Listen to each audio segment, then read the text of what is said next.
Hi Aquariuses, and welcome to June. In this video I'm going to talk about the transits that are gonna happen in June. So let's see. On June 1st we have Jupiter conjunct North Node on the 3rd degree of Taurus. That is good news because this is a conjunction that doesn't happen often in this sign. I mean, yeah, like it happens once in a decade or two in the sign of Taurus. Yeah. Okay, so it's gonna be in your fourth house. Okay, fourth house is your family, so maybe some family member will start earning money in a new way. Like maybe they'll find a side hustle, maybe they'll turn their hobby into their job. I mean, like they'll start monetizing their hobby, something like that.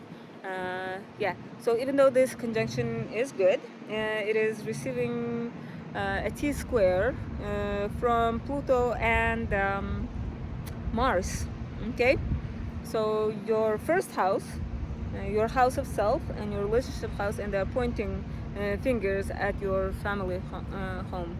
Yeah, so something is gonna trigger those themes. Okay, I mean it has been active since mid-May. Yeah, so it's not like something new. Yeah, those things have been going on since mid-May. Okay, on June 3rd or 4th, we have a full moon in Sagittarius on the 13th degree of Sagittarius. Sagittarius for you is your 11th house, house of friendships. It's the Aquarius house. Your networks, your wishes and dreams, that house. So this full moon, it's not a lunar eclipse, so it's not gonna bring major endings, culminations. No, not like that. It's gonna be something minor. Okay, so maybe if you were working on some small project, you're gonna complete it around this full moon. If you applied for something and are waiting for the document, you're gonna get it around this full moon. I'm giving an example from my life. Like for example, I applied for some important document in early May, and I should receive it around this full moon. Yeah. So that's how full moons work. Now this full moon, it's making a tense aspect. So the sun and the moon are going to be pointing fingers at the Saturn in Pisces. And those are in, okay, so your 11th house, your 5th house, and your 2nd house, they are going to be triggered. 11th house is your friendships. 5th house is romance, and 2nd house is your money. So, oh, wait, no, not 2nd house. Yeah, 2nd house, because Pisces is your 2nd house. Okay, yeah. And so those themes will be triggered, but the thing is, this influence is gonna last for only like 4 days or maybe 2 weeks maximum, but it's gonna fade away when the new moon happens. Yeah.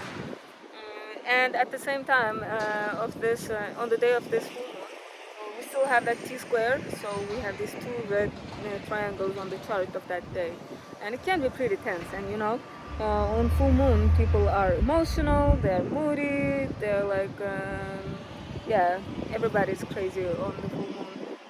And actually, those who work in ER or police, they know that like the calls and emergencies go up around the full moon. So don't do anything wild on the full moon. Okay. So now on June 4th, we have Mercury conjunct Uranus in Taurus at 20 degrees in your 4th house. So because your Uranus is your ruling planet, yeah, it's been in your 4th house, and this conjunction, you're not gonna feel it. I don't know, you're not gonna really feel it, I guess, because it's a minor aspect and it's gonna last for only a day. Mercury is very quick this month, so you'll barely feel it.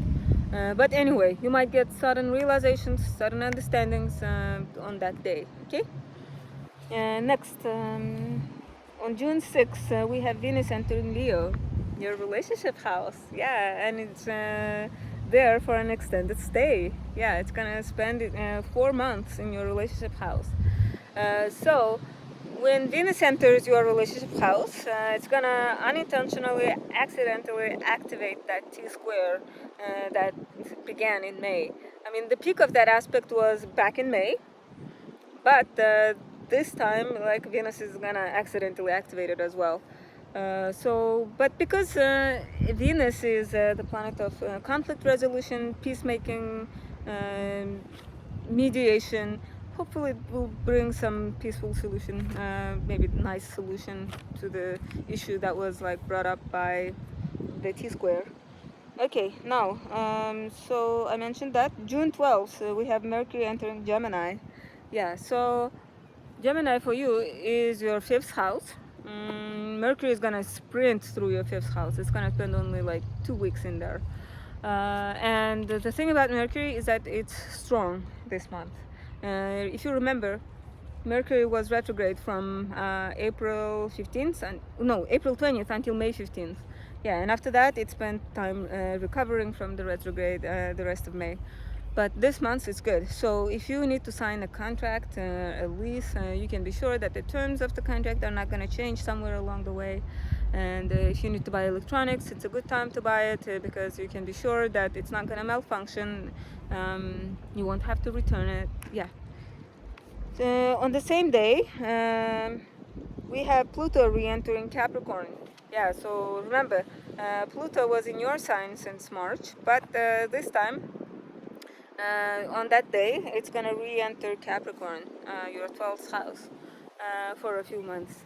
But because Pluto is so far away from us, we barely feel its influence. Those of you who will feel this influence are those who have planets in the late degrees of Capricorn. Some Aquarius, they might have Venus in the late degrees of Capricorn. Then yes, you are definitely going to feel this. Those others might have maybe the rising signs in the late degrees of Capricorn. Then yes, you will feel this presence, okay? But those of you who don't have anything around the late degrees of Capricorn, you're not gonna feel this much. Okay. On June 18th, we have a new moon in Gemini, 26th degree of Gemini, in your fifth house. That's nice. It's fun. It's a good time to I don't know, do fun things because the fifth house, and it's summer. It's a good time to do those. And so, if you have been waiting for some news, you might receive it around this new moon. Okay, this some decision, some announcement. Yeah, around this new moon, after the new moon, actually. And then, what else was I gonna say? Again, this new moon is not a solar eclipse. It's not gonna bring anything like major life transforming news. No, it's gonna be something minor.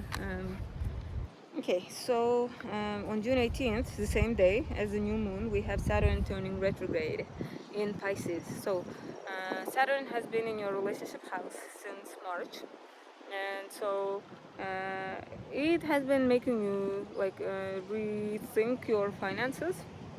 Okay, probably getting more serious about your budget, or making you spend less and be more cautious with your spending. Yeah, because Saturn is restriction and second house is money. So now it's gonna go retrograde. So yeah, you might be like reevaluating those things until October. Okay, but since Saturn is not a personal planet and it's an outer planet, you'll barely feel it. Unless you have planets in the early degrees of Pisces. Some of you might have Venus in the early degrees of Pisces.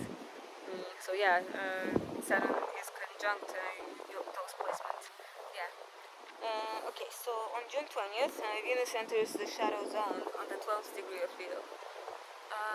So the shadow zone is the area where Venus will retrograde over.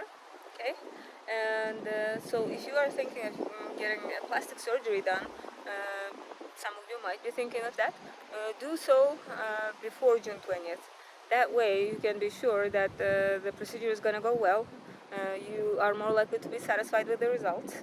It's not going to be a botched procedure. Okay. Yeah, so anything that has to do with aesthetics, changing your style, do so before June 20th. I mean, you can technically do it until Venus turns officially retrograde in July, but in order to be 100% sure, just do it before June 20th. Okay, what else?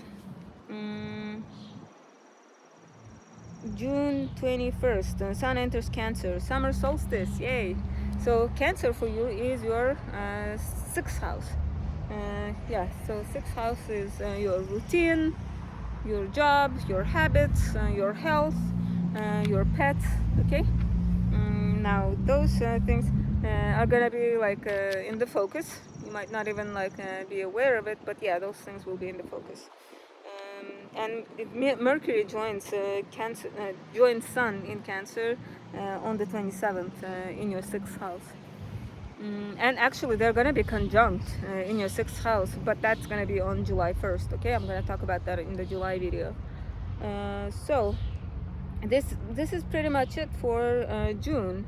As I said, the month is sort of like dominated by that T square in the beginning, in the first half of the month, but it's gonna fade away. And then what else?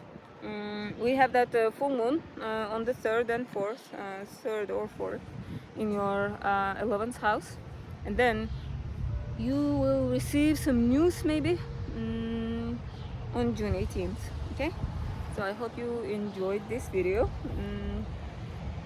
Yeah, and I'll see you guys in July. Have a pleasant month. Bye bye.